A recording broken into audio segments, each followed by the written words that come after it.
Hello, I'm Hannah Mutron. I work at UT Libraries on AI implementation projects. Today, I'm going to walk through our AI-assisted music cataloging project, which is an LLM-based pipeline designed to copy, catalog, and sort a large music collection. Before I start, I want to say a huge thank you to my supervisor at UT Libraries, Erin Choate, the head of research and strategy, and also to my collaborators, Whit Williams, the head of metadata services, and Corey Halachek, head of content management. For this project, we're working with the Historical Music Recordings Collection, which contains about 300,000 CDs and LPs in total. The subset that we started with is the KUT collection, which is about 60,000 items and was donated in 2013 by KUT Radio, our campus radio station. The KUT collection is stored in our collections deposit library and is not currently discoverable in the catalog. The size of the collection surpasses our capacity to catalog it, which sets it apart as a great candidate for this kind of experimentation.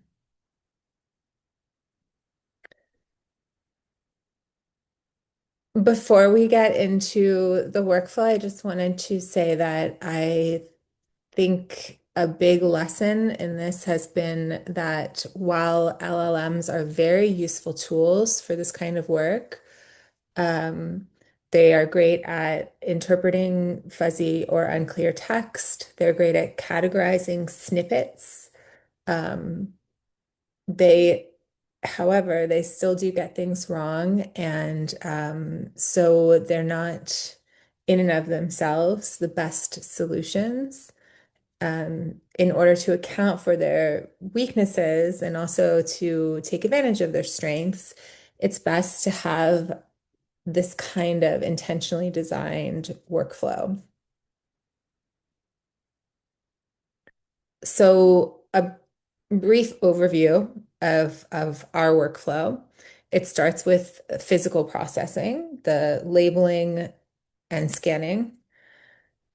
Then we use an LLM to extract metadata from the images. And that metadata is used to create structured queries for the OCLC WorldCat search API. If we get results back from OCLC, then we send another message to an LLM asking for the best match given the choices and its confidence that that is actually a correct choice. Next, we validate track titles and publication years and downgrade to low confidence if they don't match. And then we generate cataloger facing tools from our results, including an optional HTML review interface. If the catalogers choose to use that interface and make changes, then there's a script to integrate those decisions back into the results. And then finally, at least from the workflow point of view, we have a Alma batch upload workflow to process the high confidence matches.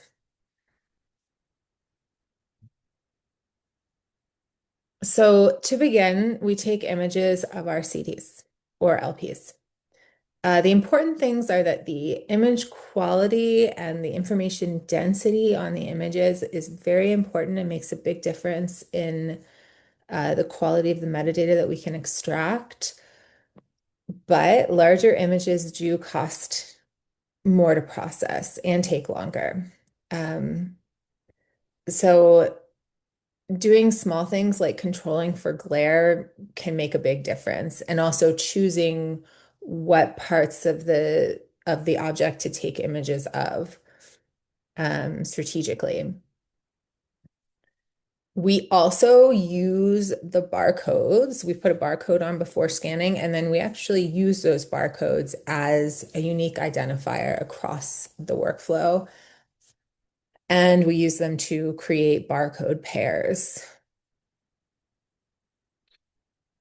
So our first step with an LLM is sending our image pair and a prompt and asking for a very specific metadata uh, schema back.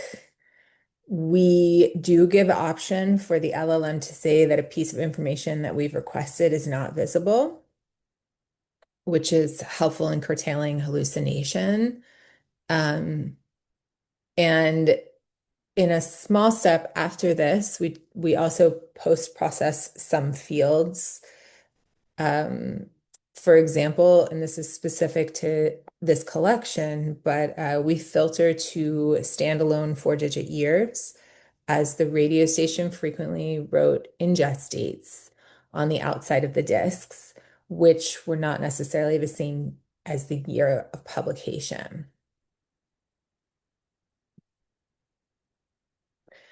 Using that metadata, we generate multiple variations of queries for the OCLC API. The important thing here is that our queries are designed to account for spelling or interpretation mistakes in the LLM generated metadata and for variations in the way that things are spelled as well in the OCLC records. So essentially just not letting one incorrectly spelled field make it impossible to find a record. We keep sending queries until we get to 10 unique results, or we run out of queries. And that's it. I mean, there are a few small things, if a query returns more than 1,000 results, we don't use it, for example, but um, mostly pretty simple. Now, if we get results back, we're going to send another message to an LLM. That message contains our prompt, the initial metadata, and the full set of OCLC candidates. We ask it to identify the best match out of the matches that we've sent to explain its reasoning and to assign a confidence score. For this pipeline, 80 and above has been designated as high confidence.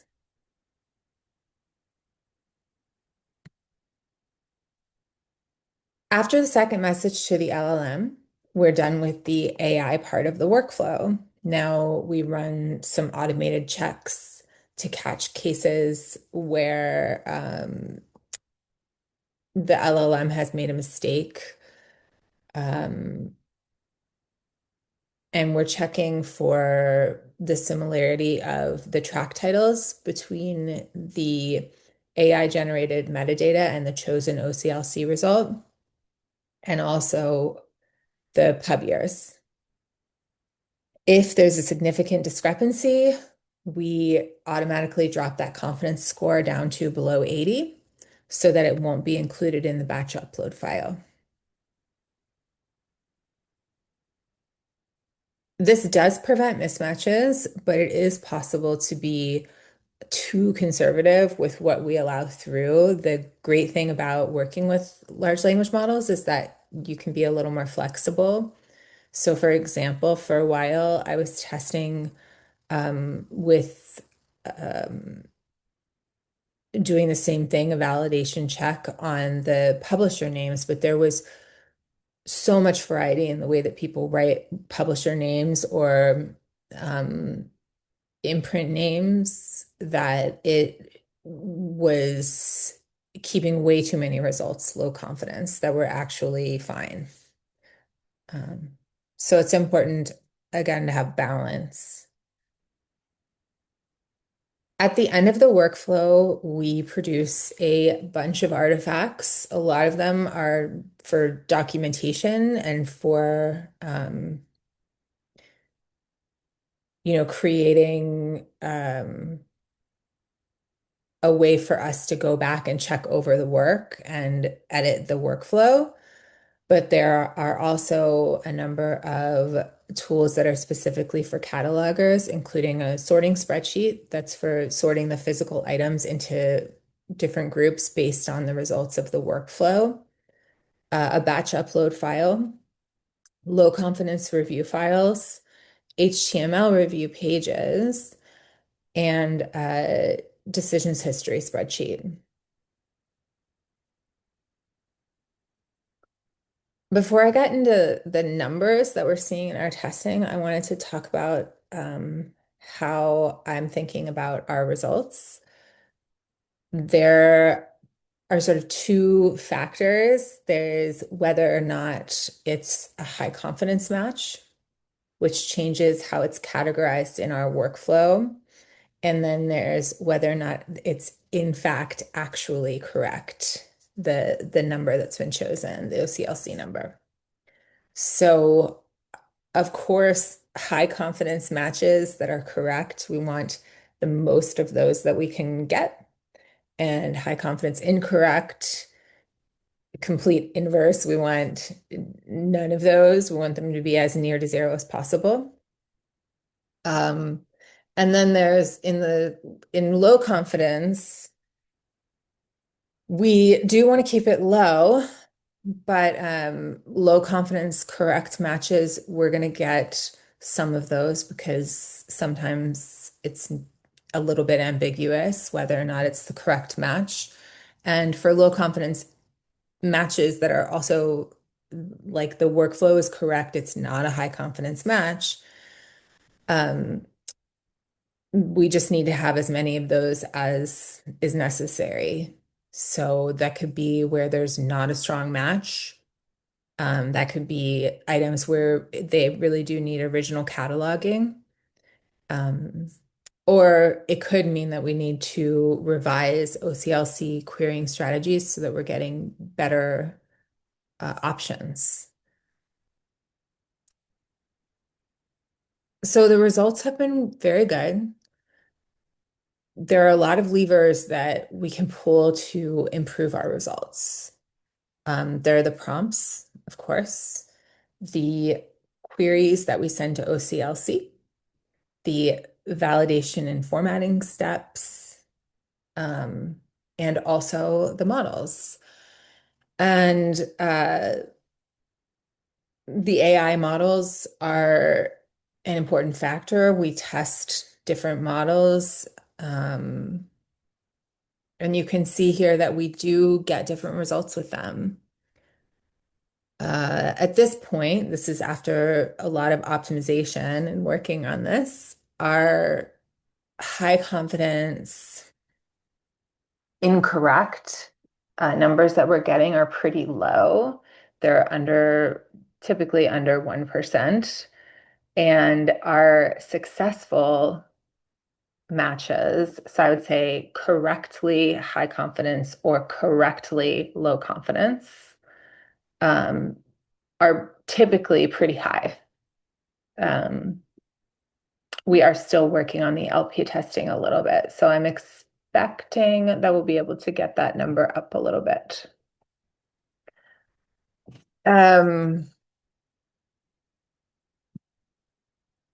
We are using OpenAI for this. That's the account that we have access to.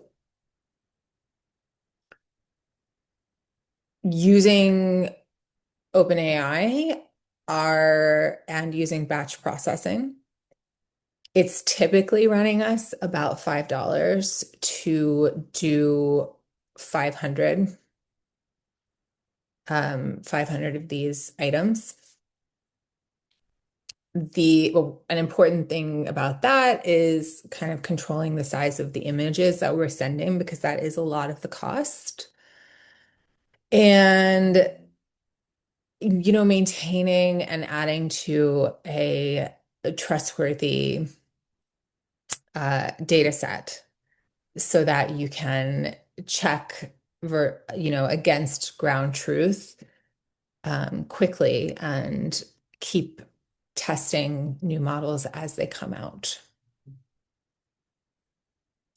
So we're not getting a lot of these, but I did want to talk a little bit about high confidence incorrect matches.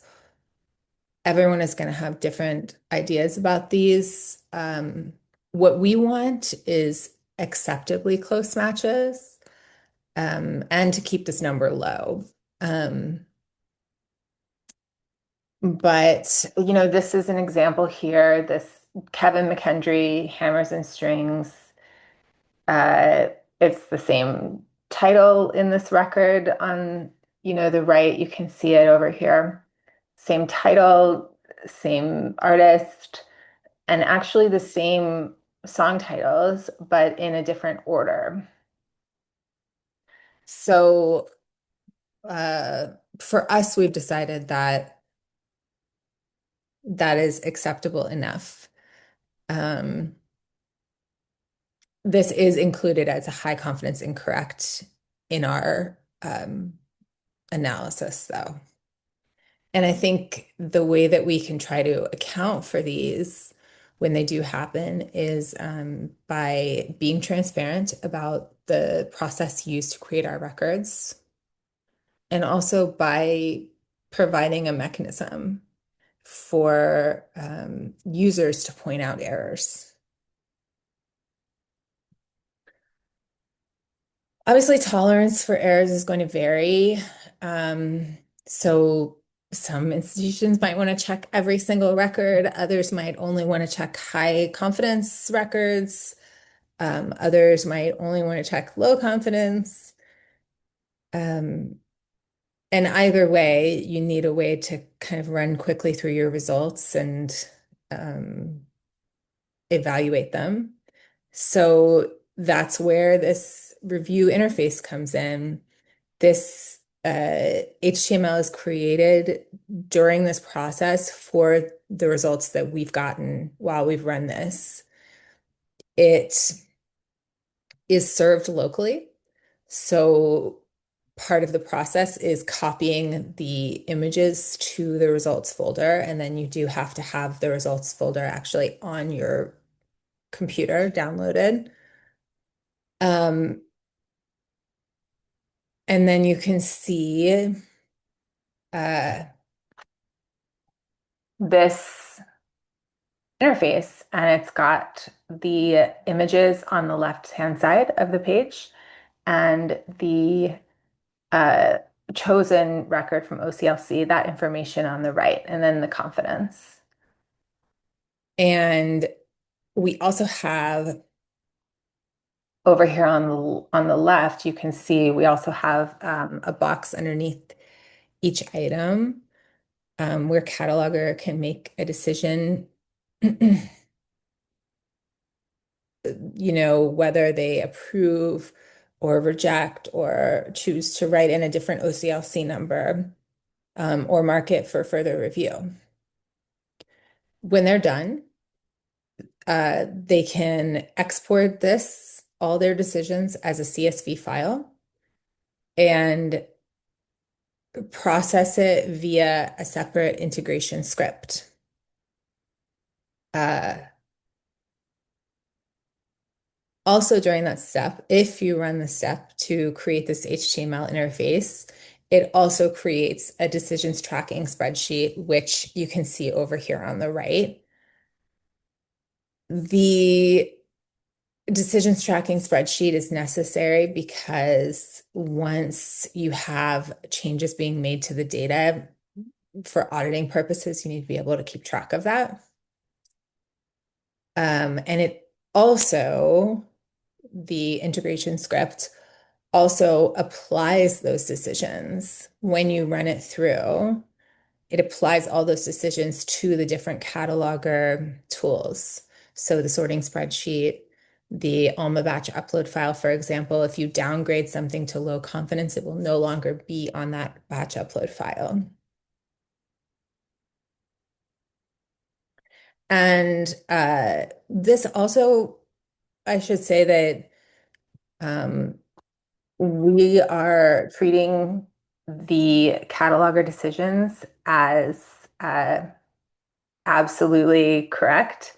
So the final confidence, once a cataloger has touched it, and you can see down here, initially these are the AI decisions, and then they're supplanted by the cataloger decisions. This is my name down here. And when a cataloger has made a decision, then it will be either 100% confident or 0% confident, depending upon what their decision was.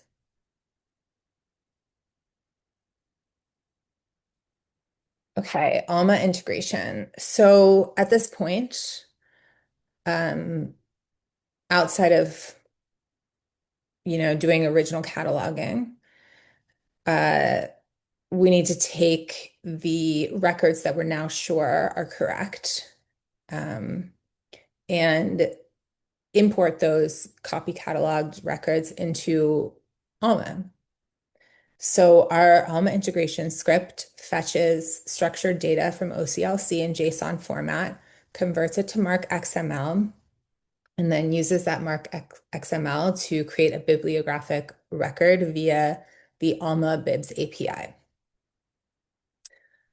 The MMS ID returned from that is then used to create holdings and items with a number of preset parameters like holding location, an internal node that identifies the record as a part of this project, the associated barcode, the arrival date, etc. And then we also generate a CSV listing the MMS ID, holding ID, etc. For now, this is a prototype and we are testing with Alma Sandbox.